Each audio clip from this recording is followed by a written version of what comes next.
Silence your cell phones. I think we do have a quorum or we will have a quorum when we make the roll call at this point. Madam Secretary, please call the roll. Representative All. Here. Representative Bentley. Representative Bray. Representative Duval. Here. Representative Frazier Gordon.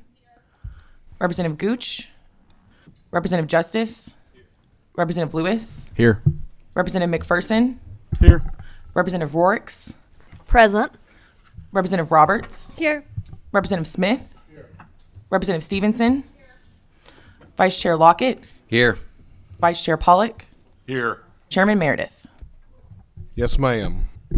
We do have a quorum duly constituted to do business. As this is our first meeting of the House Banking and Insurance Committee for this session, I do want to recognize the new members on the committee who are here with us. We have 5 new committee members. 3 of those, I think, are new to the General Assembly. Others are previous members but have not been on this committee before. So I want to start by introducing Representative Chad All from Fayette County by way of Daviess County, who is an IT manager. Representative Josh Bray from Mountain Vernon, who is a consultant. Representative Robert Duval from Warren County, who is an optometrist. Representative Jacob Justice from Harlan, who is a dentist. And Pike. Okay, I apologize. Harlan is in your district, correct? And then Representative Rachel Rorix from Jefferson County, who is a contract worker and former legislative aide on Metro Council over there. So we're happy to have our new members with us on the committee. Happy to also have our returning members who I have worked with as a committee member, not a chair previously of this one. But at this time, I would like to call Representative Pollock, my vice chair, to the table with his bill and any of his guests that he may have to testify with him on House Bill 210. When you all get to the table, please introduce yourselves for the record, and then you may proceed with your testimony.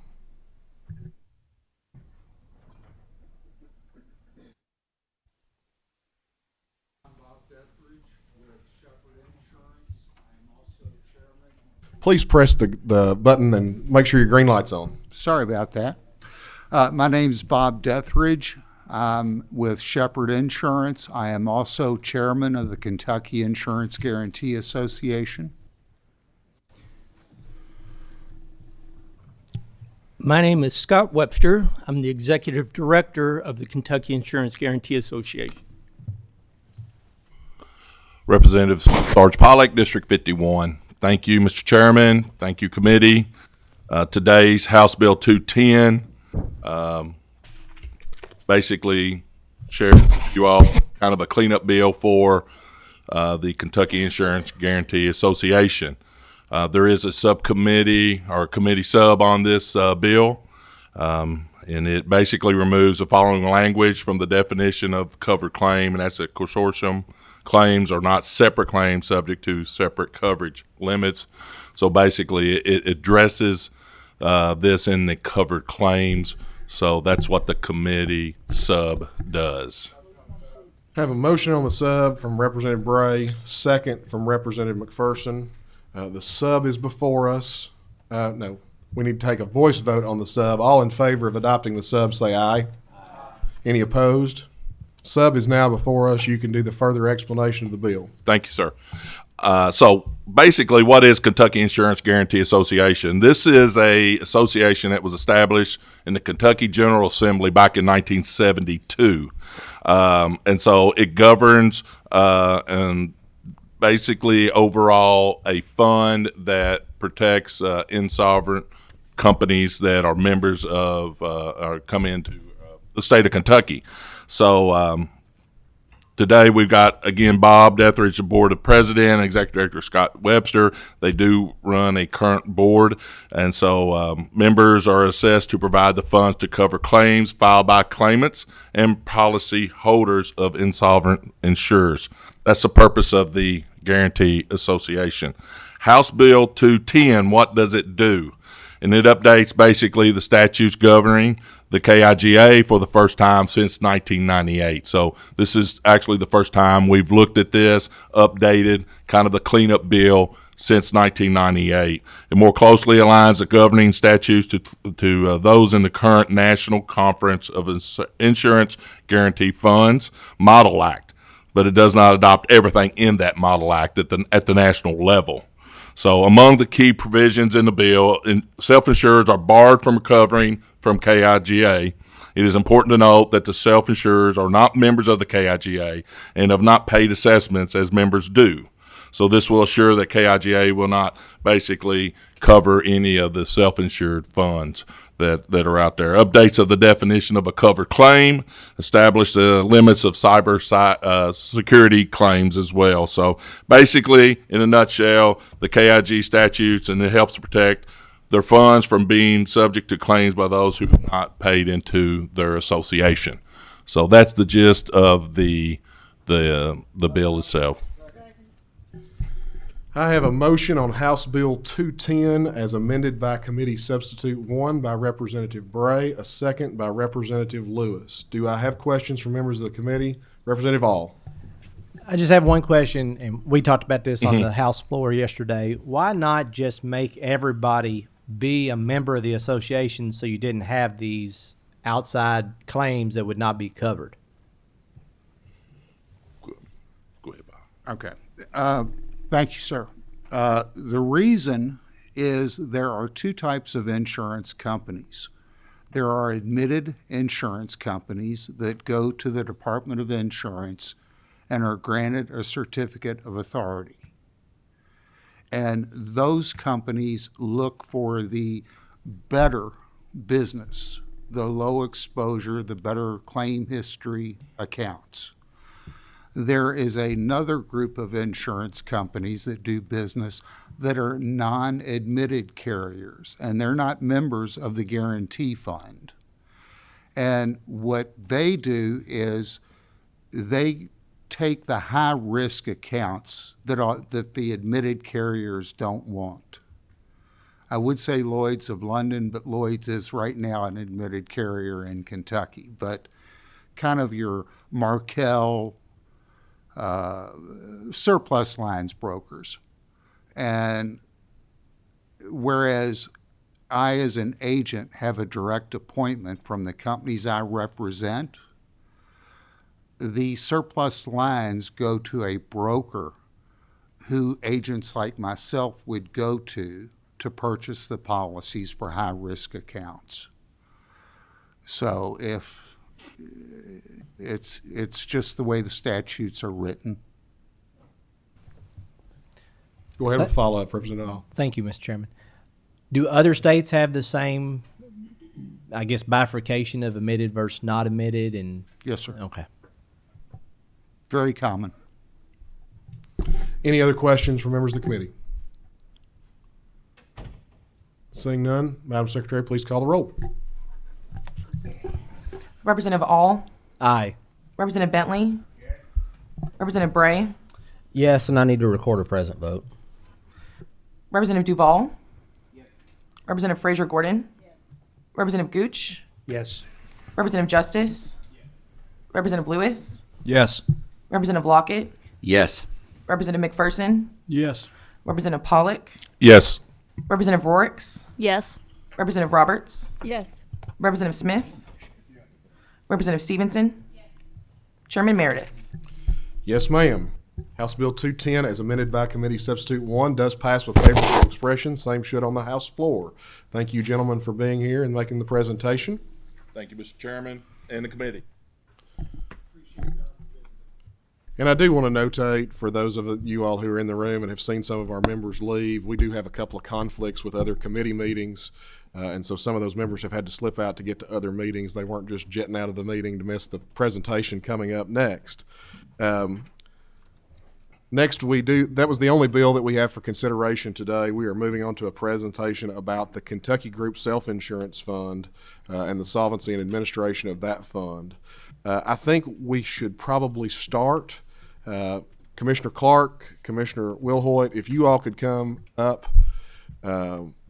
make your presentations to start us off. Introduce yourself and your guests for the records. Proceed, and then we will hear from the industry and the fund administrators after you all make your presentation.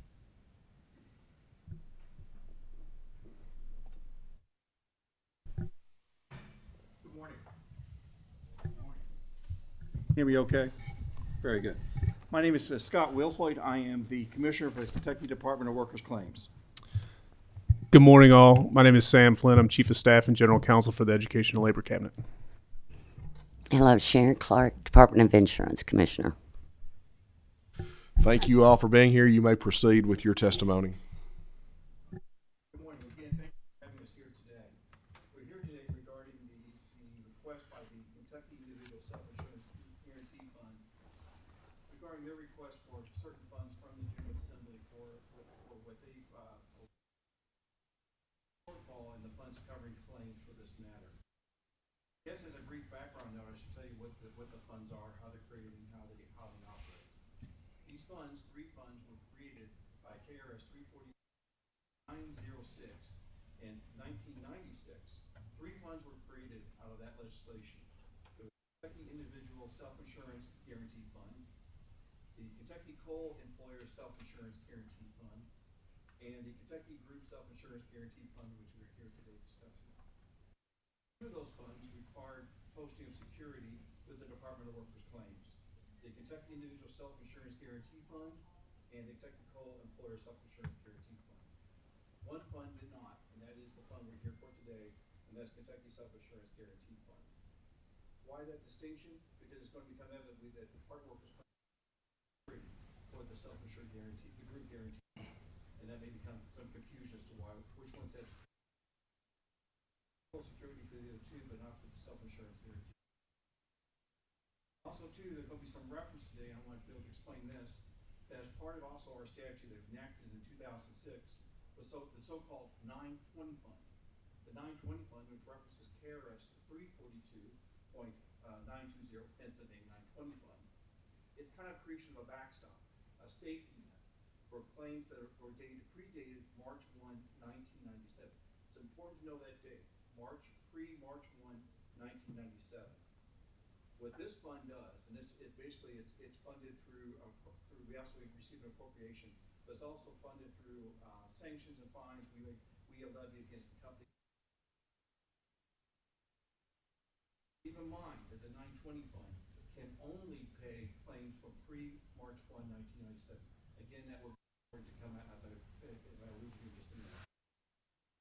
Last year, the General Assembly appropriated money to take care of AIK. You're going to hear about that a lot today. AIK insurance as well as KCP. Of course, AIK being the Associated Insurance Fund, and KCP, the Kentucky Coal Producers Fund. We were alerted, just to go in a short background on that, we were alerted that both companies were in financial trouble, have been for some time.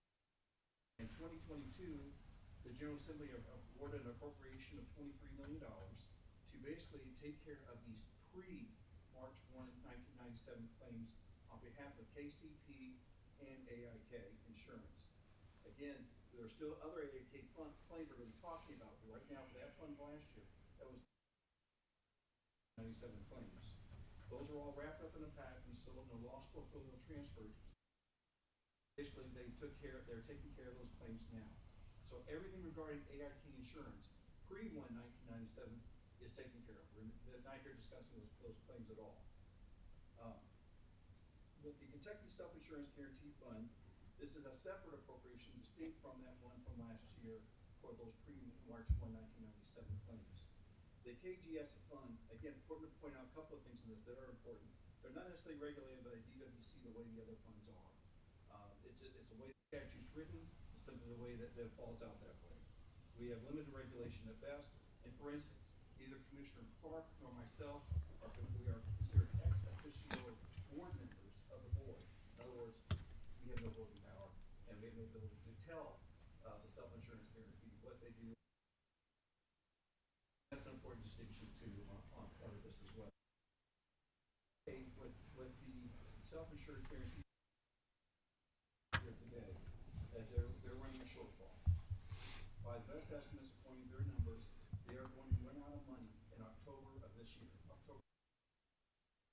Will there explain that I can here today how many, or what they anticipate is those ongoing needs and so forth to fund those things. Where we share common interest with the Kentucky Self-Insurance Guarantee Fund is at the end of the day, injured workers who are receiving medical benefits, we must make sure that those injured workers are taken care of. We must fulfill the solemn promise made to those injured workers that they would receive medical care and treatment. The worry is if they run out of money. If they run out of money come October of 2023. There is no other mechanism. There is not a 920 fund for the post-March 1, 1997 claims. We don't have that safety net. We are not even allowed to, within the statutory framework of the Kentucky Workers' Compensation Act, legal fund. We just don't have a pool. We don't have a fund to pay that. That is why here today that how we get to that, how this committee, how the general, how best to fund that shortfall. That's the question here today that I think they will address, and we will also consider address as well. We do think they are seeking appropriations in the assembly. They also have other means by which they may be able to borrow, to get those funds, to get borrowed money, seek contributions for so forth from past members or assessments as well. I guess that's to the extent that I gave a little bit of background to that. Please have any questions. Thank you, Commissioner. Commissioner Clark, you want to add to that? No, I am here to support my fellow commissioner. Really, it's under the authority of DWC. At this time, does anyone have questions for this group, for the panel? All right. Hang around. We might have some in a little bit. We will at this time bring up the folks from the fund and the administrators of the fund for your all's portion of the presentation. When you all get up here, just please, again, introduce yourselves for the record, and then you all may proceed with your parts. Thank you.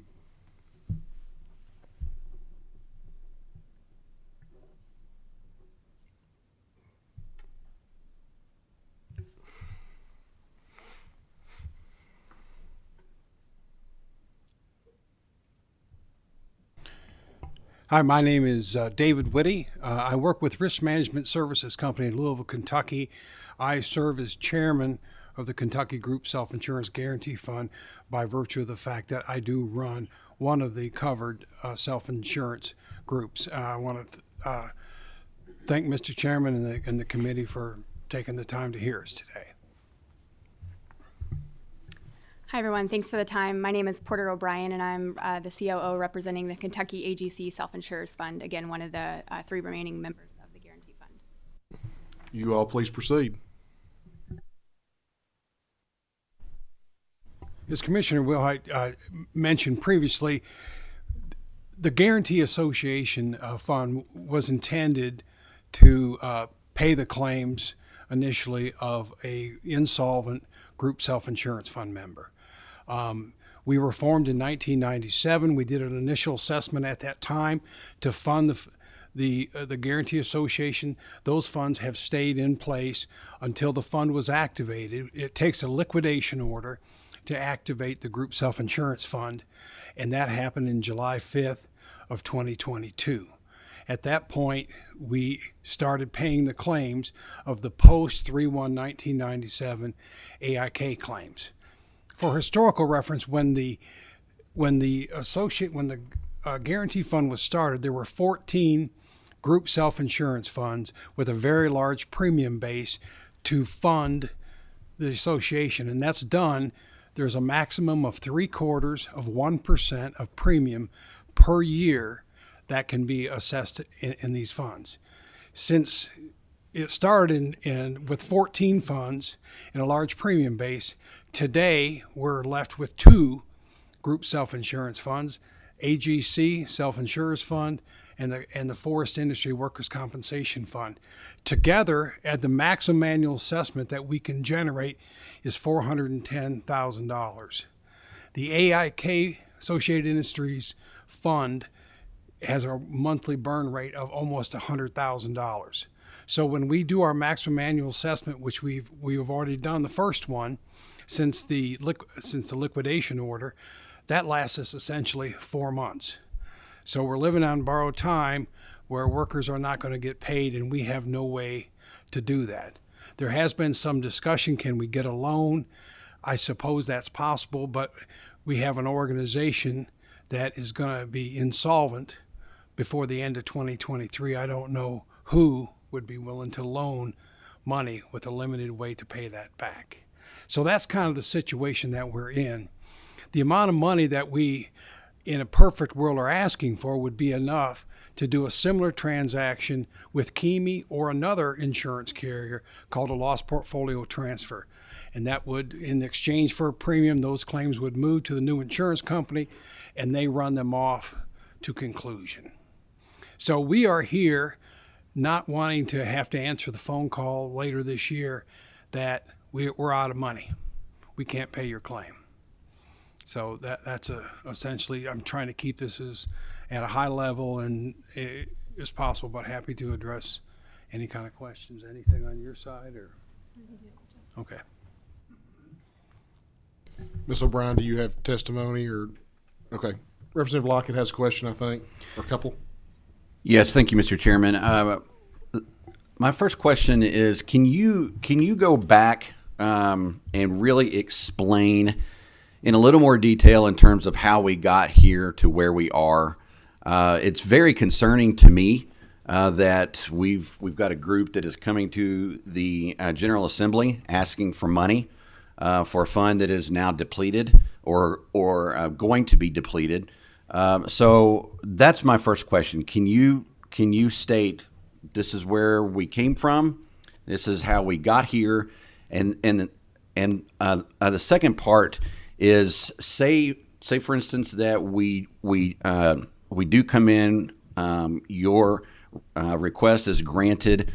What is the future going to look like? In other words, I understand transferring that to possibly KEMI or someone else. What is preventing you from having to come back again and ask for more? What is going to be in place to prevent that?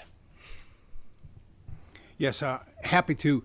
For starters, just for historical context, when this whole concept was delivered, the idea was that the Guarantee Association would not necessarily do direct funding for a group self-insurance fund that was in trouble. The idea was we initially assessed $600,000, $100,000 for operating expense, and $500,000, so that when we get the call that this group self-insurance fund is no longer, can't pay their claims, we start using the $500,000 to keep the claims going. Meanwhile, we go to the group self-insurer who is having issues doing that and assess their membership to restock and basically restock what the Guarantee Association has paid. In a way, it was set up to handle the administrative responsibility of that. Group self-insurance versus insurance companies have to have surplus on their balance sheet to support their writings. Group self-insurance fund, if any of you have businesses have been in one, group self-insurance gets their surplus by the balance sheets of their members. So when there's a problem, you assess the membership, they contribute additional premiums, if you will, and that does it. In the case of AIK, lots of litigation, it got to the point where it couldn't be, trying to assess them additionally didn't work. And then in addition, Franklin Circuit Court eliminated joint and several liability for a lot of the membership of the AIK fund. So we don't have that ability to do that. Had we still had 14 members, even with the AIK situation, there would be the premiums there to support it. As recently as 2011, there was enough group premium that we could assess $932,000 a year. We're down now. The next assessment, AGC in round numbers would pay roughly $390,000. The Forest Industry Fund about $23,000. That's all that's left. We just don't have the premium basis to keep this going. So what does that look like in the future? So going forward, well, in the future, let's just assume the AIK thing, however it gets resolved, is resolved. In the future, we have AGC and the Forest Industry Workers' Compensation Fund 2. AGC, if they went under, the Forest Industry Fund couldn't support them for a week. And the bottom line is, unless a court would eliminate the joint and several liability responsibility of AGC. They essentially can't go under until the last member with a strong balance sheet, all their membership would have to go bankrupt because it is truly joint and several liability in a group self-insurance fund. So in theory, nobody can ever go under. And so the need for this organization going forward, once there's no longer groups or we're down to one group, there is no need for this legislation.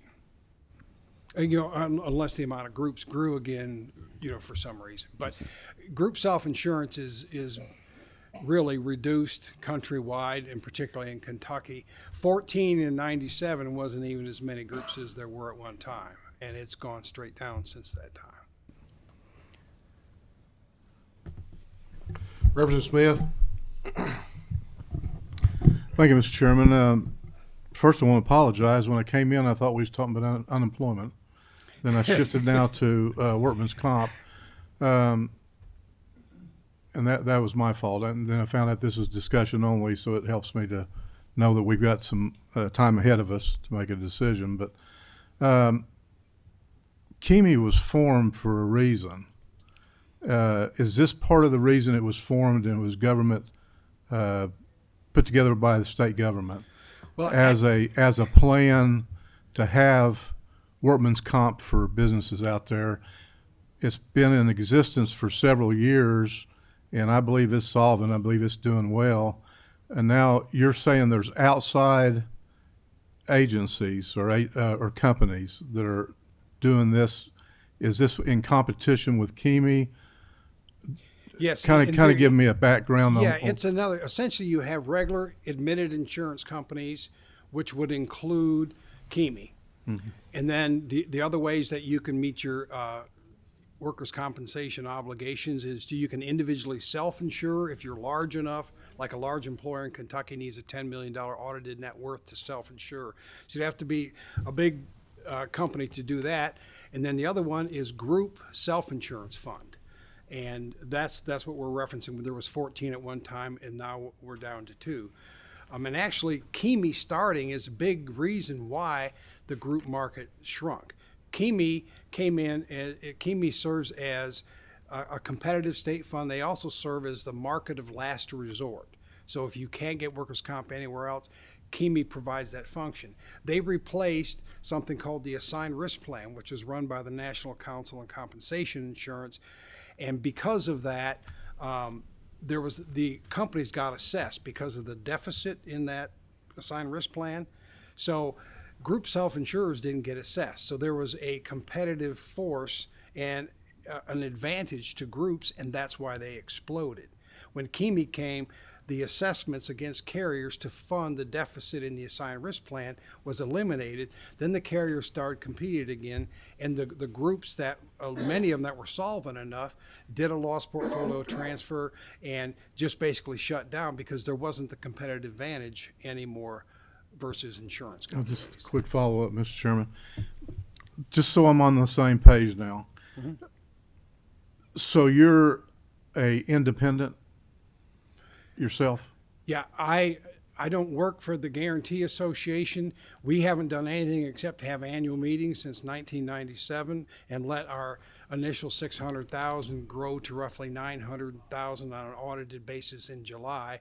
And I'm chairman because we're down to 2. We can't even meet the statute and have 3 officers. So several years ago, we did a resolution where I became permanent chair, lucky me, and then AGC is the permanent secretary treasurer. And everything I've done since July 5th has been on a strictly volunteer basis. I'm not getting paid. We have no office. We have no staff. So again, to make sure I'm clear, as Representative Lockett brought up, this has happened over a short period? Yeah. Or has this been consistent over a long period happening that you've gotten yourself into this position? The liquidation order hit on July 5th of 2022. That's when the reality. I mean, being in the business and reading trades and talking to other people, we knew AIK was in trouble. But until the liquidation order hit, that's what activated us being involved in taking over the claim. What's the catastrophic end to it if it's not handled? if we don't do anything as a committee or as a legislator, what is the end result? You said by the end of 23. Yeah, in the we don't fall- have a in the- budget session until 24. In so. the fall of this year, claims that are currently being paid by the TPA, third-party administrators paying the claims currently, we're funding the account that pays those claims. And incidentally, it's the exact same TPA that KEMI is using on the pre-3197. But that aside, we are funding that. When we can no longer fund that account to pay claims, then we have 143 open claimants. 22 of the 143 are currently receiving indemnity or lost wage benefits in addition to medical. The balance are getting their medical expenses paid. We will no longer be able to pay those claims. We won't be able to pay the providers that are providing them the medical services. Thank you, Mr. Chairman. Representative Hall.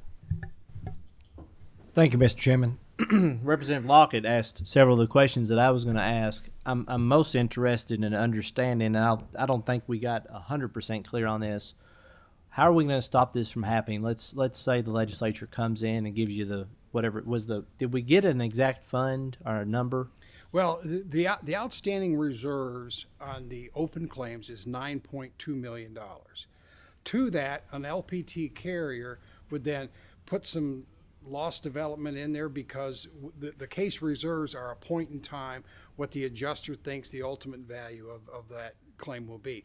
Things can change, so they'll usually be a 20% up. I'm estimated 11.5 to 12 million is what it would take for an insurance company to buy, if you will, these book of claims and take ongoing responsibility for those. So let's play devil's advocate that the General Assembly gives you the 11 or 12 million dollars that you need to stay solvent and to pay the people's claims to keep them whole. Is the two reasons going forward that this could happen again is your loss of membership and the cap on the assessment? Well, one would just be down to two group self-insurance funds that could become insolvent. And if AGC, for example, went insolvent, the most that we can that could be assessed of the group that I still run is about $23,000. So that couldn't fund them. If the reverse happened, AGC could fund us, but fortunately we're both very solvent group self-insurance funds, and we have no intention of ever approaching anybody to eliminate our opportunity to assess our membership to keep the funds going. I would say probably nobody intends to do that. I just want to know, like, to ensure it does not happen again, would your organizations be in favor of a raising on the cap of the assessment to make sure we're not back here again in some time in the future? Yeah, I mean, I wouldn't, because I frankly don't see how that could ever happen, but I understand your concern. I do. Thank you. And I think we need to make clear on this a little bit more, Mr. Whitty, and you may want to speak to this a little bit more in detail, but the situation that's being dealt with today, the insolvency, the shortfall that you all are having, are not attributable back to the current members of the fund. They go back to the AIK dissolution and the way that it was handled through the Franklin Circuit Court. That's correct. In creating that situation and not having the ability to back assess some of those claimants that were part of AIK. And are no longer there. In a frankly. perfect world, the rehabilitator at the time would have assessed more, but I mean, you deal with the cards you're dealt at the time. But you're exactly right. That is where we are right now. Other questions from members of the committee? I did see Commissioner Wilhoit maybe had something, or Commissioner Clark wanted to comment maybe possibly on something with regard to some of that.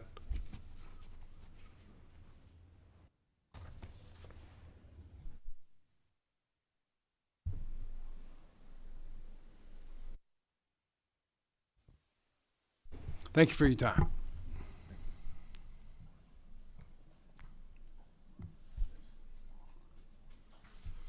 Thank you all.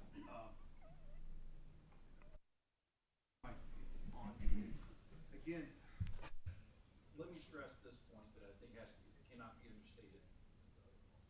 How we get to this point, or how we, at the end of the day, my biggest concern is what's going to happen come October of 2023. Go back and forth on how this occurred, how it developed. Representative Locke, I think you asked some good questions, how it came to this point. Overall, presiding concern is Commissioner of the Department of Workers' Claims. You have to have a means somehow to pay for those claimants at that point. That's my biggest worry, that we'll have workers out there who have been injured, who have viable claims, and cannot get medical care. There's no other means to do that. My concern is, again, I stress that it's important to me, it's important to the DWC, that there'll be a mechanism to pay for those claims. I don't necessarily agree with everything, with all due respect. One of the biggest issues, and again, I have to say this all with a caveat, because we really need to have a way to get this done. But there is a concern that we have that there has not been additional assessments over the years that could possibly have been done by the self-insurance group to do this. In addition to, although with all due respect to Mr. Whitty about finding a reserve or getting a loan, they can also get a loan. They could possibly getting a loan from themselves from AGC, pay it back that way. I don't really.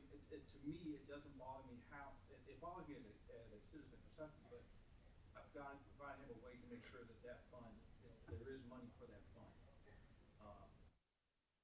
Difficulty in part of being the commissioner as well as Commissioner Clark and myself. Simply unlike other funds, we had no power via the statute to regulate, to come in and say, you need to assess more, you need to borrow. AIK is out there, it's coming. We just didn't have that power to do it. And that's a shortfall of that regulation, of that statute. It is where we are here now.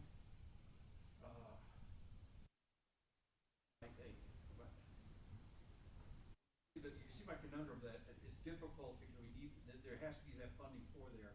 How we got here, I think there's going to be questions later on.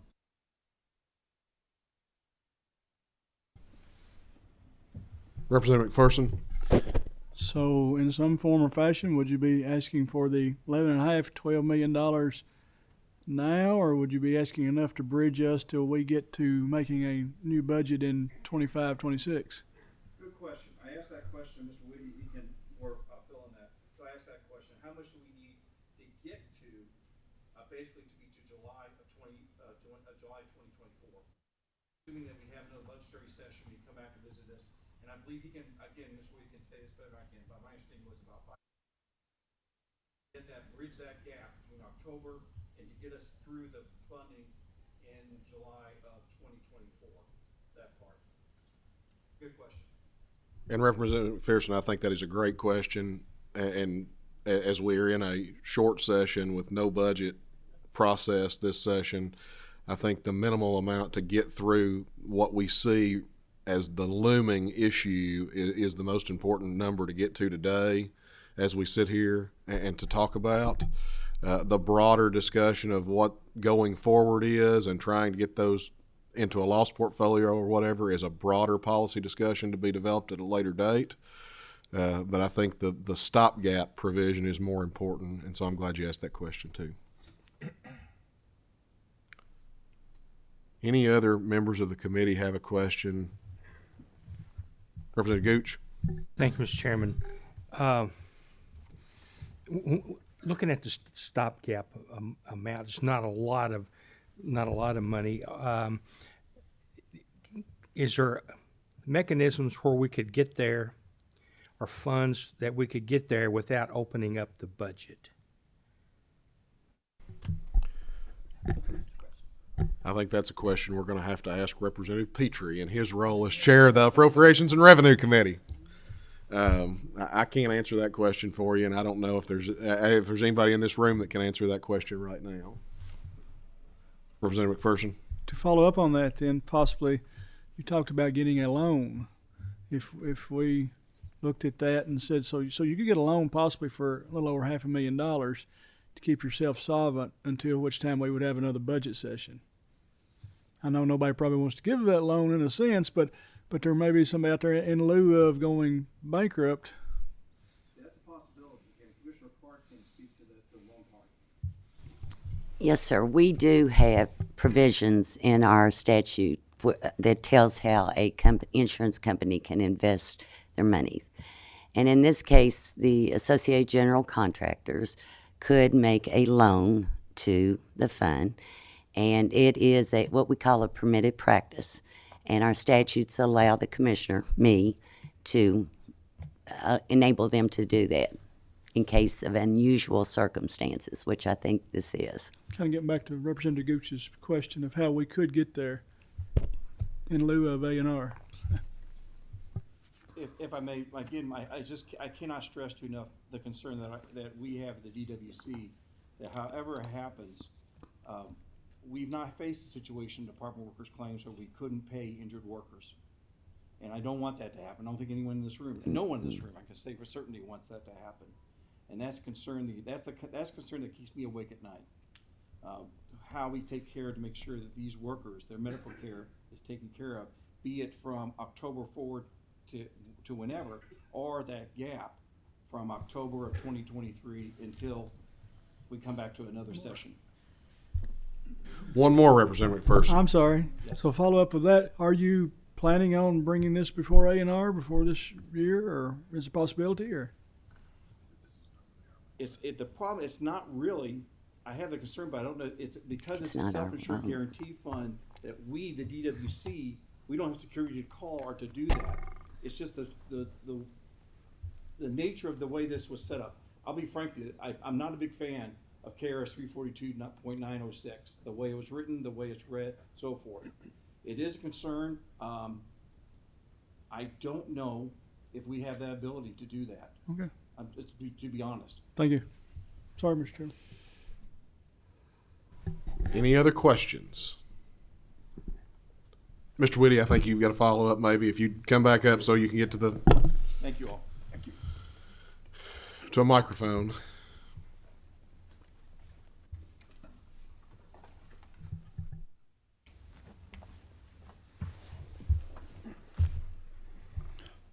Thank you, Mr. Chairman. I just wanted to follow up on, I was asked to estimate what would it cost to keep us afloat for two dates. One, 12/31/2023, and the other one, 7/1/6/30 of 2024. So I took a look at our average monthly spend from July when we took over here through the end of the year. Works out to about $99,650 a month. I then inflated that by 25% for contingencies, and the number I came up with was $550,000 to get us through 12/31 of 2023, $1.3 million to get us to June 30th of 2024. The only thing that could change that if we had an unusual settlement on claims, or we had unusual operating expense, like all of a sudden we're being sued and we have to hire lawyers. Anything along those lines could accelerate the deficit position, but I did bump it up by 25% for contingencies. So the answer is $550 for 2023 to get us through 7/1 next year, $1.3 million. Any other? Representative Gooch. Okay. Yeah, I understand the where you're asking, you're saying that the claims could go up because of the settlement or whatever, but couldn't they also go down if, for instance, someone doesn't live as long, or as we were, those things are based on paying someone based on their life expectancy. So That's correct. Could go down a little bit, could go up. Could go down in the case that, and what that would do, for example, the largest claim within the AIK fund currently has reserves of $1.8 million. Right. Now, we're not paying that, but that's reserved for lifetime. We'll take a look at the 3-year average medical spend. That's taken times a life mortality table to your life expectancy, and that is then booked as reserve for that claim, speaking exactly